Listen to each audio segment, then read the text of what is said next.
Dexy. Are you dressed up ready for the reveal? Come on, man. I was supposed to dress up as Ken. You were supposed to dress up as Alan. Yeah, see, I don't mind us both dressing like Ken, but here's the problem. There's only so much sexy that we can put into a LumberJillville video. I mean, like, here's the sexy bar right here, right? You and I today, we're setting that bar. I mean, we're like leaping over the thing. We're like way up here, like way over it. Oh wow, look at the LJV boys. I don't know what you guys are supposed to be, but Dexy looks like he could be Ken from Barbie. Oh, hey, Comer Alexa. What do you think I could be? I don't know, a Backstreet Boy? Okay, I mean, I'll take that. But no, I guess technically we are dressed as Ken for today. Even though Dexy was supposed to dress up as Alan. But I mean, look at the guy. Just look at him. He looks so much cooler than me. So why exactly are y'all doing this? I'm guessing you are reviewing a figure of Tiffany Stratton. Or is there a Barbie convention in town? No, you see, we are here to unveil a very special surprise for you. Kind of a peace offering for our checkered and violent past, to be honest with you. May I present to you your very own A Dream House.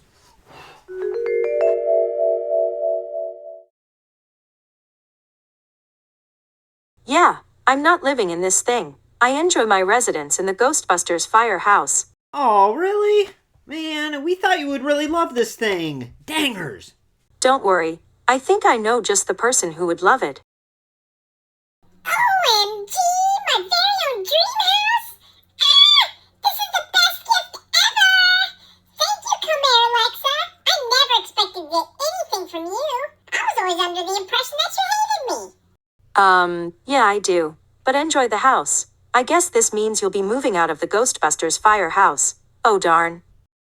Look! It's even got a second-story window so I can lean out and yell at all the peasants of LumberJillville. You do this! You go do that! I love it! Well, Dexy, looks like our job here is done. But we don't need to go and waste all this hotness we got going on. I said we go to JCPenney's to get a professional photo shoot. I'll get the car keys.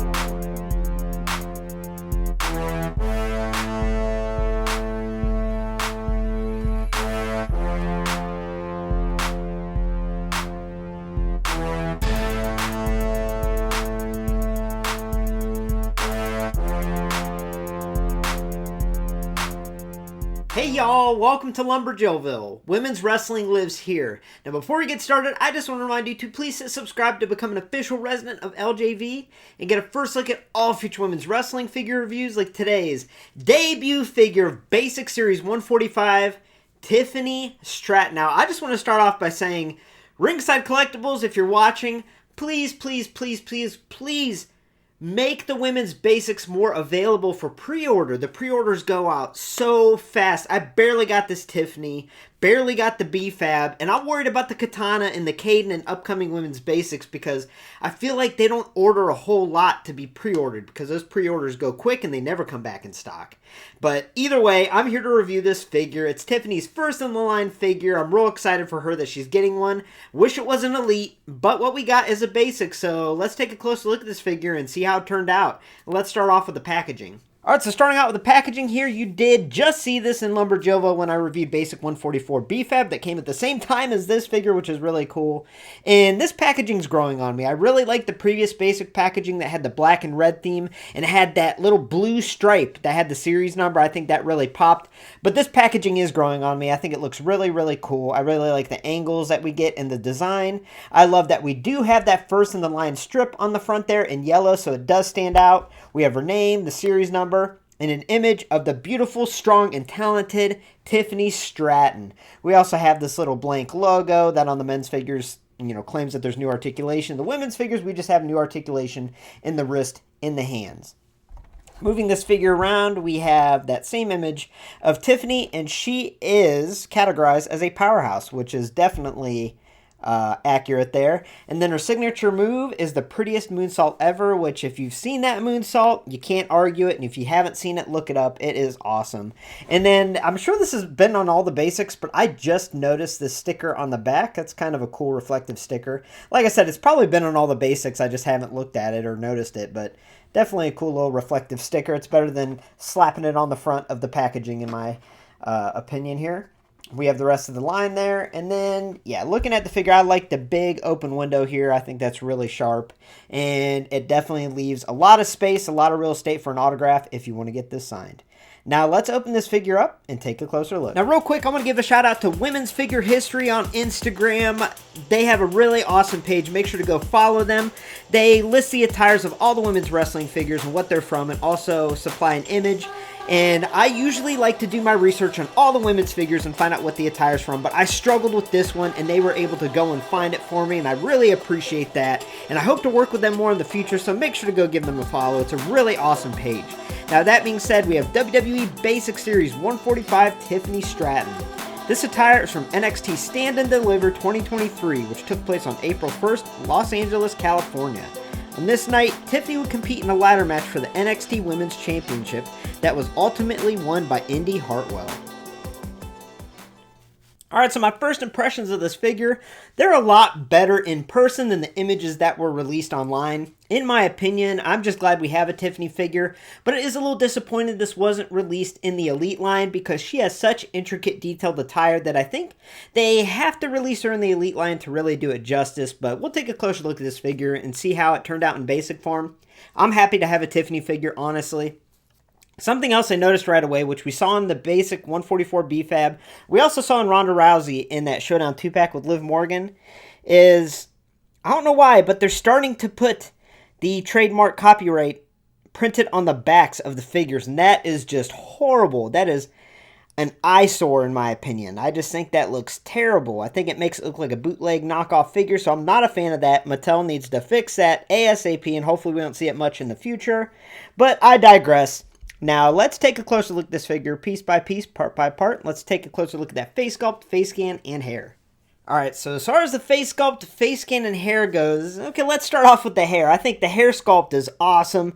I think it's beautiful. I like the color that they went with, and I really love the sculpting that went into this hair. I think it is awesome. It looks great, unique to her, and I'm really happy with that. Now, as far as the face scan and face sculpt goes, I don't know, I'm torn. I mean, the images online looked pretty terrible, and it looks a little bit better in person, I will say that. I don't think it's a completely horrible Elite 88 Trish Stratus sculpt and scan, but I definitely think there's a lot of room for improvement. Now, we've seen this before on women's basics. Sometimes their first-in-the-line figures don't have the best likeness, but then they later get an Elite that's a huge improvement. You know, look at Dakota Kai, for example. So I'm hoping that we do get an Elite Tiffany in the near future that has an improved face sculpt and face scan, because I'm not too terribly crazy about it. I think from some angles it looks okay, but I do think it's off. I've been saying that a lot on the channel, you know, most recently with that Roxanne Perez Elite and also the Cora Jade Elite, that the scans and sculpts are good, but they're a little off. I think this scan is okay, but I definitely think it's off. You know, I think they did a good job with the lips here. They're nice and full. They have a nice color to them. I think it's really cool that we got the detailed eyeshadow around the eyes. But yeah, something is just a little bit off with this face sculpt and face scan. But I'm real curious in the comments. Let me know what you think about this face. If it's good, if it's terrible, whatever. Because I'm kind of on the fence here. I mean, I think it's just okay in my opinion. Now, it is important to note that this is one of those instances that you want to make sure this face scan is printed on that sculpt perfectly. You know, I got a couple of these, and one of them that I got, the scan was printed on a little bit off, and it looked terrible. So this scan is printed on perfectly, and I think that really helps. But make sure to keep an eye on that if you're looking at this figure on eBay, or if it goes up on Ringside, you're just going to cross your fingers and hope that it arrives with a good printed on scan. All right, so as far as the body sculpt and attire, the first thing I'm going to say, I think they did a great job with the body sculpt and the part choices. It really does give her muscular physique. Everything from the arms, midsection, the legs. Great job on part choices. Really, really cool. I do wish the skin tone was a little bit more tan, but it's not pale, so I think the skin tone works just fine. Now let's talk about this attire. So as I mentioned on the turntable intro, I had so much trouble trying to figure out what this attire was from, where she wore it in real life, and I couldn't figure it out. So thanks to Women's Figure History for figuring it out for me. But I'm going to put a little picture up here to the left of what she wore, how it looked, and then how it translates to this basic form, because it doesn't translate very well. That attire was very intricate, very detailed, and of course in women's basics, they don't always give that extra effort and give all the details, so they really simplify it down. And I feel like there's many more Tiffany attires they could have chosen that would have translated to basic form better. So it's a little bit of a head scratcher that they chose that one, but it is what it is. Let's take a closer look and see how it was executed. So taking a closer look at this top, we do have sculpting between the chest to simulate fabric. Now what's interesting is if you look at that image of what she wore, there's a lot more low cut, there's a lot more skin exposed, and maybe they didn't want to do that, or maybe they knew they were using this top that has the fold sculpted on, so they had to raise that level a little higher, and they had to make the top a little higher than normal. So it's almost like a little sensor type deal. I don't understand it, but yeah, not very accurate. We have a silver base color that's painted on pretty cleanly, although one of my other Tiffany's that I got, those straps were painted on very sloppy and didn't look good, but these are painted on very cleanly, so that's nice. The straps go up and around the neck and to the back, and we have this really intricate strap design painted on very nice, and we have that stupid copyright trademark. It looks like a bootleg figure when they do that. I don't like that. That needs to get fixed. Mattel, if you're watching, fix this. Let's get away with this. This makes your figures look cheap. I don't like it. Now, what we also have on the front that really stands out are these little metallic angular pieces there, and that's a real sharp, shiny metallic silver, which is cool because the base color of this attire is like a matte metallic silver, and these little designs on the chest here are like a metallic silver, and then on the back, I think they're metallic silver. You can't tell because that stupid trademark copyright. And then we have like a Barbie pink base outline going around the top. Her forearms have that matte metallic silver, which looks okay, and it painted up on her hand to make it look like it goes around her fingers. Moving on down to her bottoms here, it's that matte metallic base color. That's hard to say. And we have that real shiny reflective silver with those angles intricately painted in the center there with the pink border. And going around the back, we have that same diamond type design. Very cool. Now the knee pads are cool. I really love these knee pads. I was really hoping that they were on the ups of starting to use these all the time.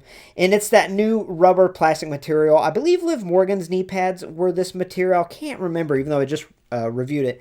But they have used these a couple times, the Charlotte Basic or so, and a couple women's figures. But it's that new, real stretchy rubber. I think it works great. It's awesome. I think it's really cool. You can even roll them down. And yeah, I really like that material that they used. And once again, we have that matte silver base. We have this pink outline and then the metallic triangles going up and down. Very, very cool knee pads. And then the boots, we have that metallic silver with sculpted white straps and then TS on the side of the boots. So, yeah, I mean, I think it turned out just fine. I don't hate it. I've seen many women's basics where they've cut a lot of corners and really cheaped out. And here, I feel like they didn't cut corners, but they just oversimplified what could be and what was a very intricate, detailed attire. All right, so obviously this is Tiffany's first in line figure. There's no other Tiffany's to compare it to, but I just wanted to put in front of y'all some of the current day NXT women's superstars in figure form because I want more.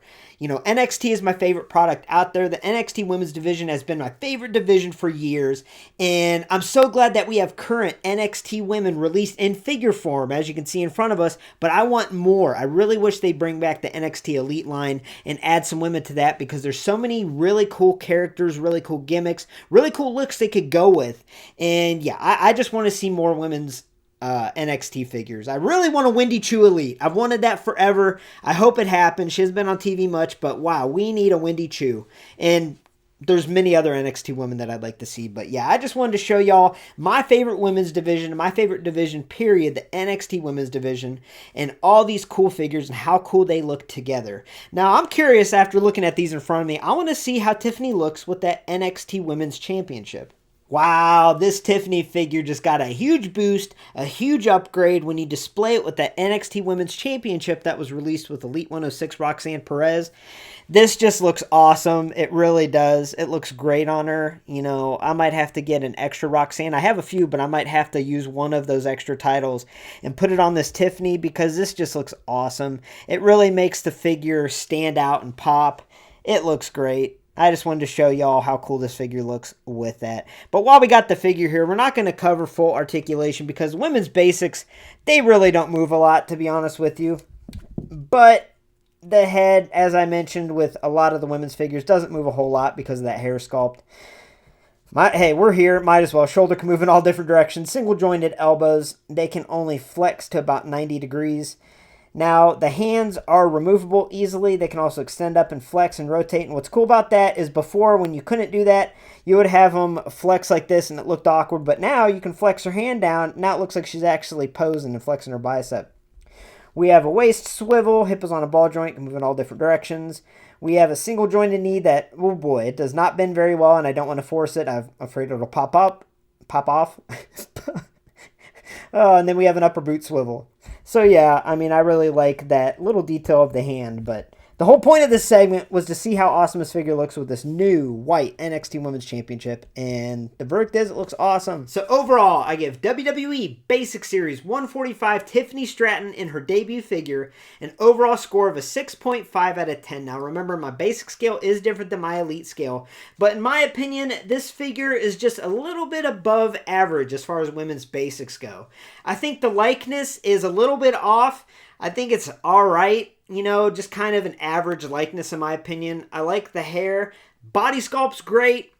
And the attire leaves a lot to be desired. So I really wouldn't say this is a bad figure. I really thought coming into this review I was going to give it below a 5. But honestly, it's not a terrible figure. It looks pretty cool on display. But this definitely leaves a lot of room for improvement for a future Tiffany figure, and hopefully we get her in elite form with a new sculpt and scan of the face and more detailed attire because she deserves it. But for a first-in-the-line figure, I think it's okay. Whew! That was a crazy week of women's wrestling figure reviews. There were a lot, and I mean a lot of women's wrestling figure reviews released in LumberJillville, and honestly, I haven't slept a whole lot. I really worked hard, spent a lot of hours on these videos for y'all. And anyone out there that has watched these videos, that has commented, that has somehow participated in LumberJillville this last week, thank you. It means a lot. Now, I am getting very close to 4,000 subscribers, so please, if you're not subscribed to LumberJillville, hit subscribe for a first look at all future women's wrestling figure reviews, like today's and like this past week that was just filled with them. So with that being said, there are going to be some more women's wrestling figure videos coming out this weekend. I'm going to start the Jillies Award Show voting videos, where I have one video having all the AEW women's figures released in 2023, one video with all the women's elites in 2023, and one with the women's basics in 2023. And in the comments of those videos, you're going to vote, and then obviously we'll tally them up. And then at the end of this month or the beginning of February, we'll have the Jillies Women's Wrestling Figure Award Show, and I'm real excited for that. But as I mentioned, it was a real busy week, and I appreciate every single one of you for watching. So thanks for stopping by LumberJillville. Women's wrestling lives here. Now make sure to head on over to ringsidecollectibles.com and use coupon code LJV at checkout to save 10% on your next order of women's wrestling figures. Thanks for watching, and have a great night, y'all.